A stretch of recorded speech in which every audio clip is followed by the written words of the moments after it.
কেকার স্বাদ কাহনে সকলকে স্বাগতম।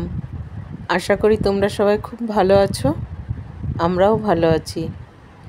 আজ বানিয়েছি নিরামিষ আলুর দম আর সঙ্গে ফুলকো ফুলকো লুচি। তাহলে আসো দেখে নিই কীভাবে আলুর দম করছি আর ফুলকো ফুলকো লুচি কীভাবে করা যায় তারও টিপস দেওয়া আছে। তাহলে আসো দেখে নিই কীভাবে করছি আমি, সঙ্গে থাকো।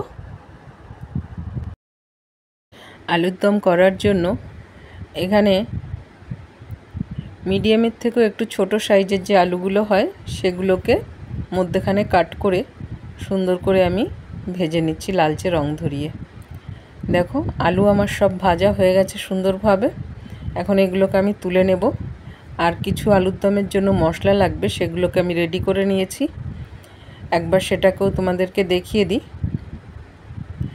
এখানে মিক্সিতে নিয়েছিলাম কটা কাজু, 1 চামচ পোস্ত আর 1 চামচ সাদা তিল। সেটাকে একবার চালিয়ে পাউডার করে নিয়েছিলাম। আর তার মধ্যে আবার একটুখানি জল দিয়ে আর কিছু কিশমিশ, সেটাকেও সুন্দর করে পেস্ট করে নিয়েছি। আর একটা মশলা করে নিয়েছি টমেটো আর লঙ্কা, পাকা লঙ্কা কাঁচা আর কি, সেটারও একটা পেস্ট করে নিয়েছি। আর এখানে ওই তেলের মধ্যে দিয়ে দিচ্ছি গোটা গরম মশলা, তেজপাতা, শুকনো লঙ্কা আর জিরে ফোড়ন। গরম মশলায় দিয়েছি দারচিনি, লবঙ্গ, এলাচ আর এখন দিয়ে দিলাম মৌরি। দিয়ে খুব সুন্দর করে মশলা থেকে একটা সুন্দর গন্ধ বেরিয়ে এলে টমেটো আর লঙ্কার যে পেস্টটা করে রেখেছি সেটা এর মধ্যে দিয়ে দেব। আর একটু আদা আমি গ্রেট করে রেখেছি, সেই আদাটাও এর মধ্যে দিয়ে দেব। এখন এই মশলার সঙ্গে খুব ভালো করে কষিয়ে নিতে হবে। মশলাটার থেকে কাঁচা গন্ধ যতক্ষণ না বেরোবে ততক্ষণ পর্যন্ত খুব ভালো করে আমি এটাকে কষিয়ে নেব। দেখো খুব সুন্দর করে কষানো হয়ে গেছে। এখন কিছু গুঁড়ো মশলা দিয়ে দেব, যেমন জিরে গুঁড়ো, ধনে গুঁড়ো, হলুদ পাউডার, আর দিয়ে দেব স্বাদ অনুযায়ী নুন। মশলাটা যাতে পুড়ে না যায় তার জন্য মিক্সি ধুয়ে একটু জল দিয়ে দিয়েছি। দিয়ে খুব ভালো করে আবার মশলাটাকে খুব সুন্দর করে কষিয়ে নিতে হবে। দেখো মশলা থেকে তেল রিলিজ হতে শুরু করেছে। এই সময় দিয়ে দেব যে মশলাটা করে রেখেছিলাম, পোস্ত, সাদা তিল আর কাজুর যে পেস্টটা ছিল সেটা এখন এর মধ্যে দিয়ে খুব ভালো করে কষিয়ে নেব। মশলা যত সুন্দর করে কষানো হবে না, খাবার টেস্টটাও কিন্তু ততটাই সুন্দর হয়। ওই জন্যে ধৈর্য ধরে মশলাটাকে খুব ভালো করে কষাতে হবে।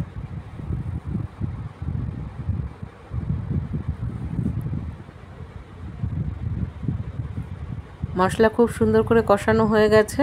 দিয়ে দিয়েছি গরম জল।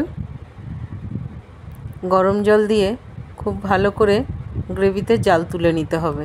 দেখো গ্রেভিতে খুব সুন্দর করে জাল উঠে গেছে। এখন যে আলুগুলো ভেজে রেখেছিলাম সেগুলো এর মধ্যে দিয়ে দেব।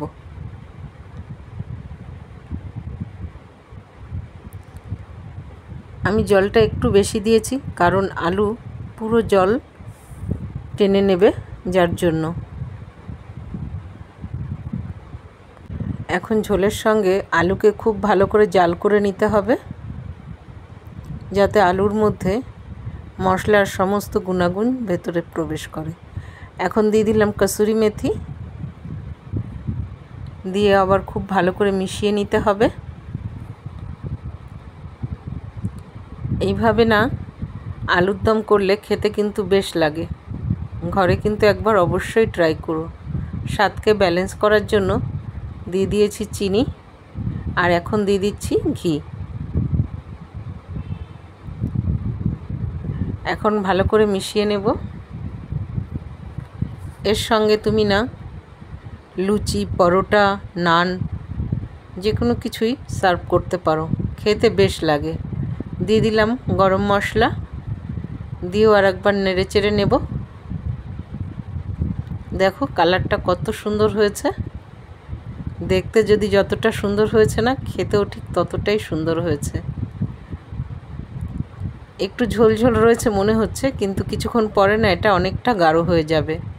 দেখতেই পাচ্ছ কতটা গাঢ় হয়ে গেছে। আলুর দম আমার ডান। ঘরে কিন্তু একবার অবশ্যই এইভাবে আমার মতন করে ট্রাই করো, খেতে খুব সুন্দর হয়। আজ আলুর দমের সঙ্গে করব লুচি। তার জন্য নিয়ে নিয়েছি 500 আটা, আর নিয়েছি স্বাদ অনুযায়ী নুন, 1 চামচ চিনি আর তেল দিয়ে এটাকে এখন খুব ভালো করে ময়াম দিয়ে নেব হাত দিয়ে। খুব সুন্দর করে মিশিয়ে নিতে হবে এর সঙ্গে।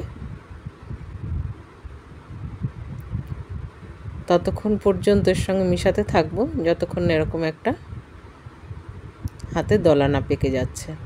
ব্যাস, এবার অল্প অল্প করে জল দিয়ে খুব সুন্দর করে মাখতে থাকতে হবে। একবারে জল পুরো দেব না, অল্প অল্প করে দিয়েই মাখবো, যাতে বেশি না হয়ে যায় জলের পরিমাণ। দেখো ডোটা আমি খুব সুন্দর করে নিয়েছি। আটাটা খুব ভালো করে মেখে নিয়েছি। আটাটা এখন শক্ত মনে হলেও একে আমি আধা ঘন্টা রেস্টে রেখে দেব। ততক্ষণে এটা অনেকটা সফট হয়ে যাবে। আর একটুখানি তেল লাগিয়ে এখন এটাকে আমি আধা ঘন্টার জন্য ছেড়ে দেব। আধা ঘন্টা পরে এর লেচি কেটে নেব আমি সুন্দর করে।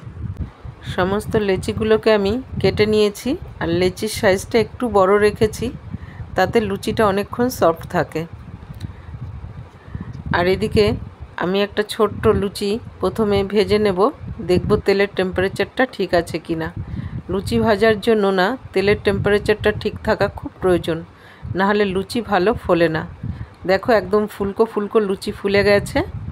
প্রথম ফুলকো লুচিটাকে আমি অগ্নি দেবতাকেই দিলাম।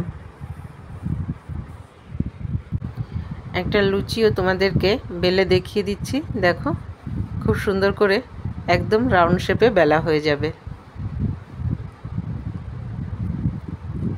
দেখো কত সুন্দর করে একদম রাউন্ড শেপ করে বেলে নিয়েছি।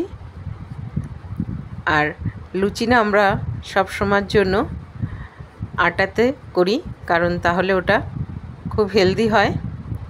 ময়দা তো শরীরের জন্য একদমই হেলদি নয়, যার জন্য আমরা লুচিটা আটাতেই করছি। দেখো একদম ফুলকোভাবে ফুলে গেছে, তেলের টেম্পারেচারটা একদম সুন্দর আছে, একদম ফুলকো ফুলকো দেখো লুচি হয়েছে কত সুন্দর। তোমাদেরকে আমি আরেকটা ভেজে দেখিয়ে দিচ্ছি।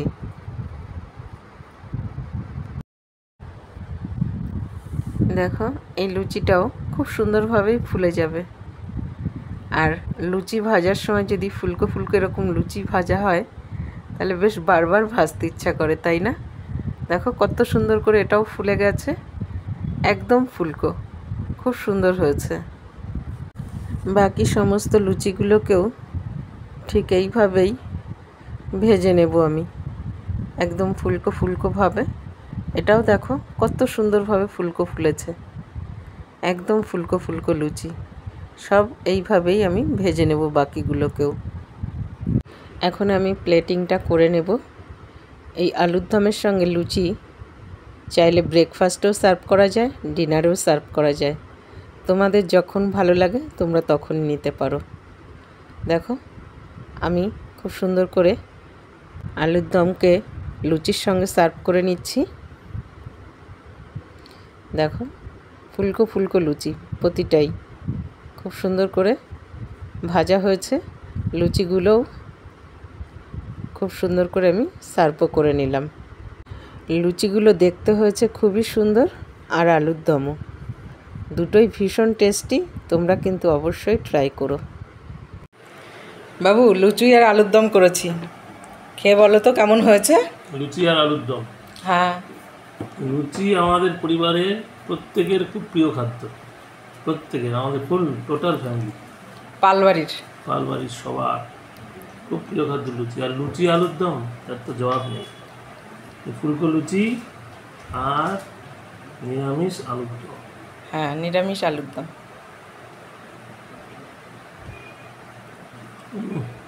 ফ্যান্টাস্টিক, দারুণ হয়েছে, খুব সুন্দর দারুণ হয়েছে। দারুণ দারুণ, খুব ভালো হয়েছে।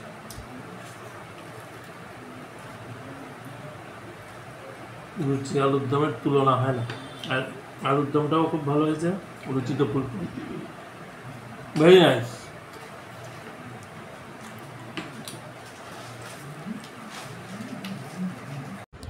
আমার বানানো লুচি আর আলুর দম তোমাদের যদি ভালো লেগে থাকে তাহলে লাইক শেয়ার কমেন্টস করতে কিন্তু ভুলো না। আর ইউটিউব থেকে দেখে থাকলে প্লিজ সাবস্ক্রাইব করে দিও। তাহলে আজ এখানেই শেষ করছি। সবাই ভালো থাকবে, সুস্থ থাকবে। দেখা হবে পরের আরেকটি ব্লগে।